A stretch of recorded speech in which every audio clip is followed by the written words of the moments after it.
I would like to call to order the Village of Ashwaubenon Finance and Personnel Committee for Tuesday, March 17th, 2026. Roll call, please. Chris Serple.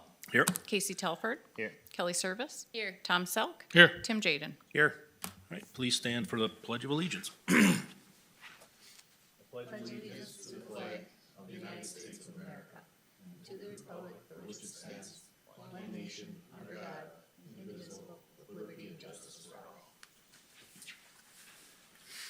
And please keep in mind our brave men and women that are helping, keeping us safe here and especially abroad. Keeping everybody safe. Action on the agenda. Move to approve. Second. We have a motion and a second on the agenda. All in favor, say aye. Aye. Motion carries unanimously. Of course, I forgot to ask the other side, but I don't think anybody would have opposed it. Is there anybody that opposes it? Okay. Action on the minutes. Move to approve. Second. Motion and a second to approve the minutes. All in favor, say aye. Aye. Aye. Opposed, motion carries. Items for discussion of possible action, 6A, consider, discuss, act on Public Works Operation Supervisor position updates and authorization to proceed with recruitment and hiring of position. All right. You guys get to listen to me tonight. Anyway, so in front of you guys tonight, you do have a authorization for a position, our streets or our Public Works Operations Supervisor. Unfortunately, after 20 years of dedicated service, Lee Van Nelson is going to be retiring from his current role, which is leaving a vacancy. So as part of that process, we took his position description and reviewed it to make sure that his position description aligned with his work activities. We did find out that there was a little bit of a gap. So essentially all this is a clarification to make sure on paper, when we go out to advertise, we have a job description that aligns with this person's work activities. With that, I'll open to any questions.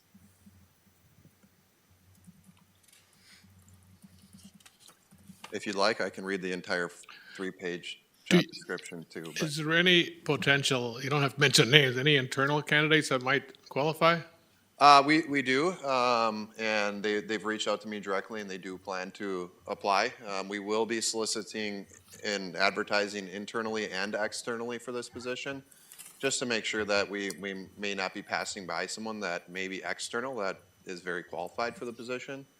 The two individuals that have expressed a considerable amount of interest in this position have been here with the village for 10 years plus, currently serving in management roles, so just looking to further their career.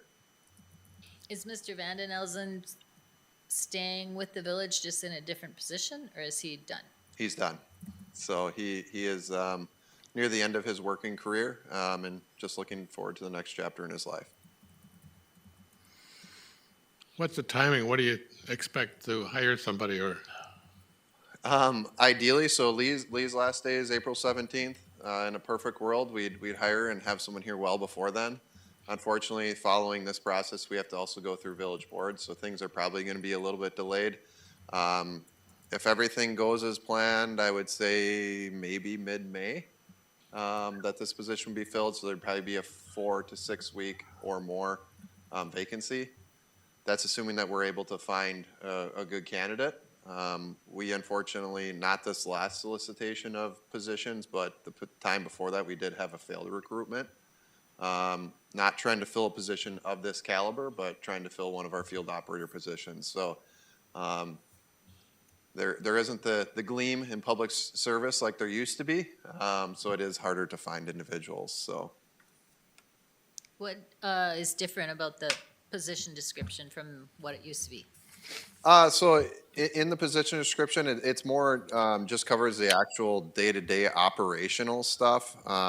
You know, for instance, it really gets into the details of, you know, managing solid waste stuff and helping with the, you know, writing of specifications for, you know, vehicles, kind of talking about, you know, facilities and fleet management, getting into that type of stuff, because a lot of those functions that really aren't really known as being public works functions. So managing a fleet, you know, when we have a fleet of 120 plus assets, you know, it takes a lot to manage those assets. And, you know, aside from me and this individual, there is no person that just has the ability to just dedicate their time to just that. So what this position description does is it kind of takes those things that this individual's been doing and just getting them down on paper. I'll make a motion to recommend approval of the operations supervisor position description and the advertising and hiring of the vacated position as requested by the village manager. I'll second that. Okay, we have a motion and a second on this matter. All in favor, say aye. Aye. Opposed? Motion carries. B. Oops. Almost went to Park and Rec already. B, consider, discuss, act on recommendation to amend section 3.10 wage and salary administration of the Ashwaubenon Employee Handbook. Brian, are you taking this one? Yeah, I'll take this one too, and if I can't handle it, Megan will be able to get it. Yeah. So what this does is essentially our old employee handbook or our current employee handbook, we're revising it. It used to just say that utility operators were able to be part of this on-call rotation. So when our utility operators, there's always a utility operator on call. So there's a rotation of 5 individuals. They get paid $150 a week, and they need to answer the phone and respond to any emergency calls 24/7 during their week of on-call. We did not have that type of rotation for our streets operations. So our public works supervisor, they were on call 24/7, 365. Could never leave, not answer their phone, do anything. They were always here in the village unless they found some sort of a backup, a person that was willing to cover their role. So what that means is in the middle of the night, when a drunk individual runs down a stop sign, they get that call. Or all of a sudden public safety calls and, there's a road that's slippery. What we're looking to do within our streets department is come up with a similar type of rotation so that way people are able to have a better work-life balance. So they may be on call, say, every 3 to 5 weeks, allowing for more senior level managers to kind of share that responsibility and then get compensated that $150 a week. So this is to try to better align with other street operations supervisors within our local area here. Unless you're a very small municipality, say a municipality of say 3,000 or so, it's not very normal that one individual has to carry that on-call type of responsibility their entire life. I mean that means that there's no consuming alcohol, there's no going out and spending a week in Florida. It's not a very reasonable expectation of an individual, especially someone that you want to have a better work-life balance. So what this does is it takes what was just a policy in place for our utility operators and it extends it on to both our streets and parks type positions.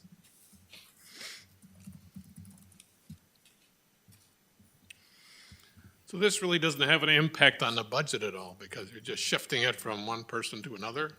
Well, so it does. It used to be that individual, they weren't getting reimbursed for their time. So that it was a salary type position and they were just always on call. So there is a little bit of a fiscal impact to it, seeing as though you're going to now be paying that $150 per week to someone within the streets department. So that there is a fiscal impact. It is estimated at about $7,800 a year. But my biggest concern is it's going to be very hard to try to recruit someone, to bring someone in and tell them, you're our new operations supervisor, and you are now married to the village. You are expected to answer your phone, and you're expected to be overly dedicated, which to me, from a work-life balance, is not very reasonable. But Do you know how many calls on average they get a week? it really depends on the week. On average, I would say probably 3 to 4. There definitely will be weeks that there's none. For instance, through this blizzard, you're well over 2 dozen. I mean, it just really depends on what's happening. If a tornado blows through, high winds, stuff like that, they get a call. Anything that Brown County Dispatch gets that might be streets related does get relayed down to this individual. What, are the park and rec people doing for call? I mean, why do they need call? I honestly don't know that. I was hoping that maybe Rex is not too far around the corner. I know they have facility reservations, so I would assume that it maybe has something to do with, say, someone rents one of our facilities and there's a problem at one of the facilities. But I don't want to speak on behalf of the Parks Department, so. I'm I just don't know. thinking the park, don't most of the parks close at sunset? Yes. So I'm not sure that Parks and Rec people need $150 a week to That, be that on was, call. that was the same question I had. Yeah. I don't. Yeah, so there is a community center supervisor that handles the reservations outside of normal business hours. So if there's an issue, they're on site generally assisting them. As far as parks, if there was an issue with parks, I would assume that that is going through our public safety department. They're calling and someone's going out to handle the issue. The item here is we actually had in the street operations supervisor that this individual was on call 24/7. That was a direct line. And so we're just trying to better align it with the entire public works department so that there's fairness and equality between both public works and the water utility crew, because we already do this for water utility. We already have a 6-person rotation where they rotate. There's 6 of them who are part of this. They go through this rotation. They're expected to carry a duty phone for that week, and then they receive the $150. So our public works staff is pretty much doing that. They're just now not receiving that $150. And so in order to both help cover this gap that we have till we fill this position and also have some leverage for recruitment and work-life balance for whoever we hire, we're hoping to better align so that both those supervisors, water utility and public works, and then our water utility and public works crew are more equal. It makes sense to me for those two groups, Public Works and Utilities. Is that what it is? Mhm. I would move to adopt it for those two groups, but not the Parks and Rec people.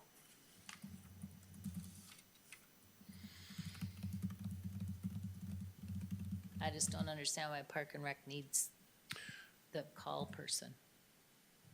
But we could get them their approval now, and then Parks and Rec could come in and, Is it possible that we can open the floor and I could see if Rex I could was just speak gonna on behalf suggest maybe we have Rex, yeah, Yeah. yeah. If somebody wants to make a motion. move to open the floor. Second. We have a motion, a second, open the floor. All in favor, say aye. Aye. Aye. Opposed? Motion carries. Floor is open.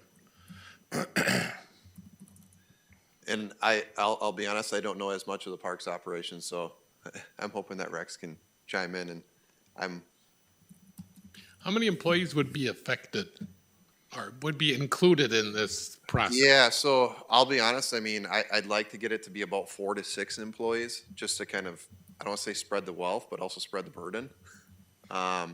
So my thought would be is, the operations supervisor themselves, maybe our 2 foremen, and then select, 1 to, say, 3 other individuals that are more senior in their roles, so they're familiar with, if emergency does arise, where do I go and who do I call?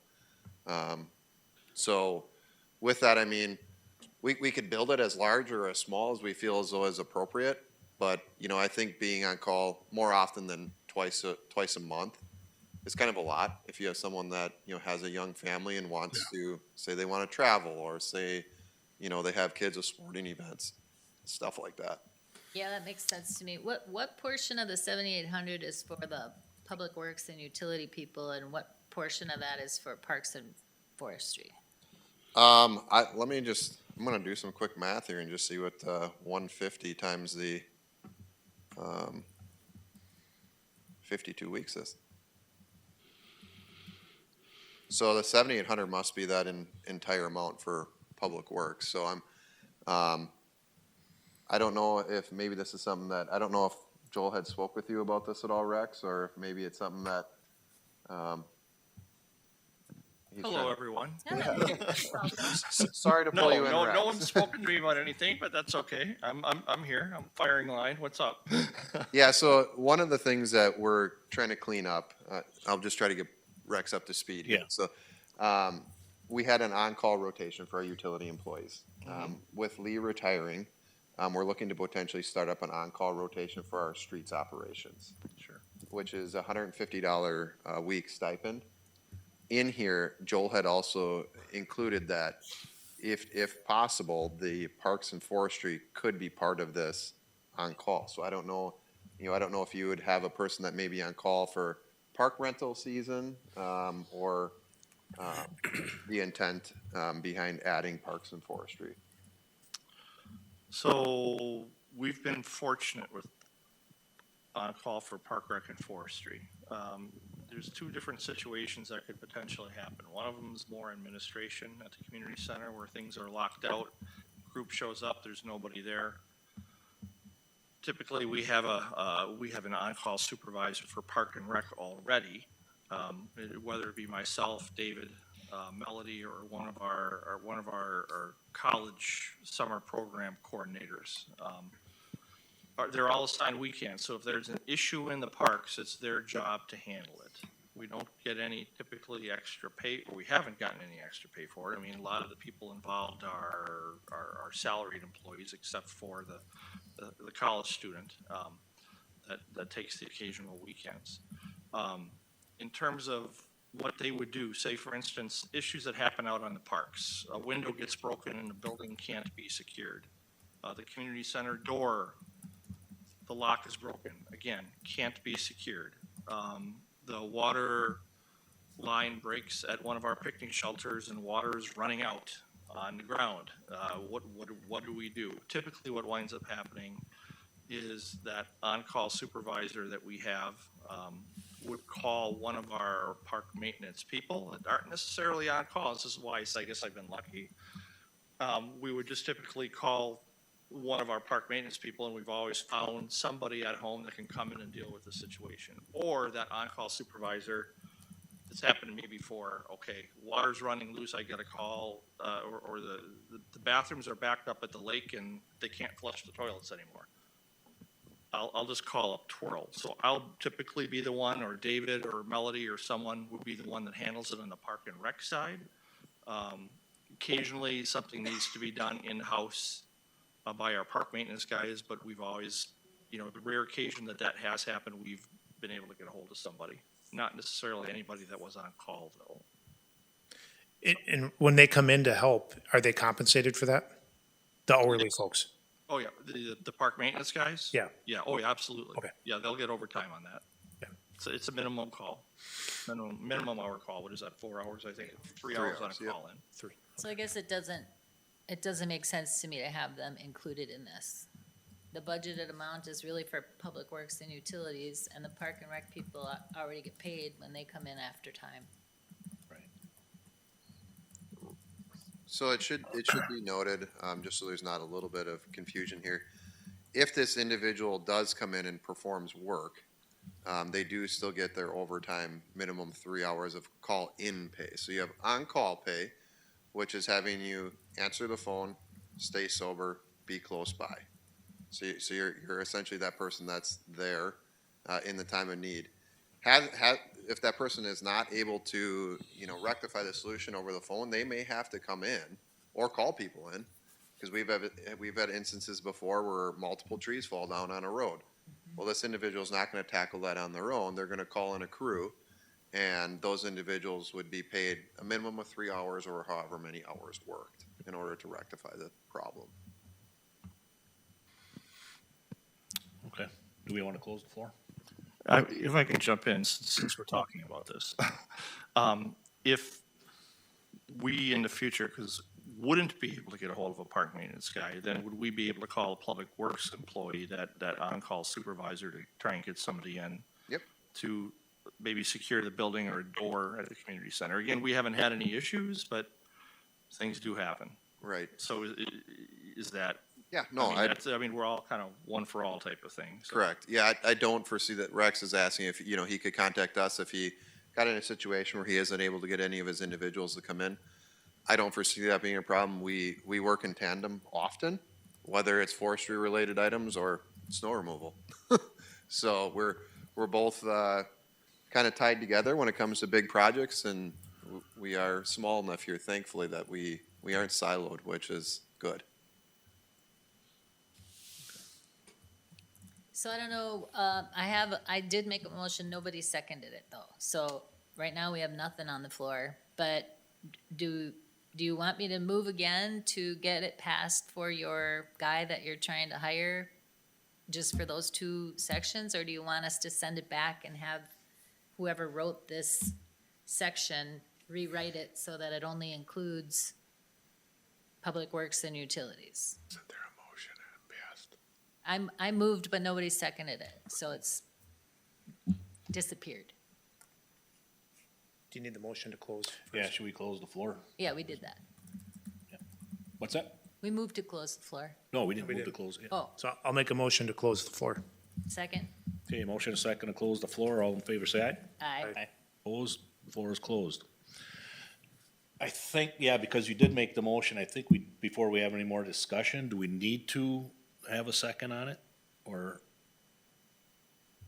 I don't think you can. can she amend her, motion without that? I think you'll need a second. Need a second, okay. I'd second it. Can you remind me what the motion was again? I moved to adopt the amended section 3.10, but with no reference to parks and forestry. So it would just apply to public works and utility laborers.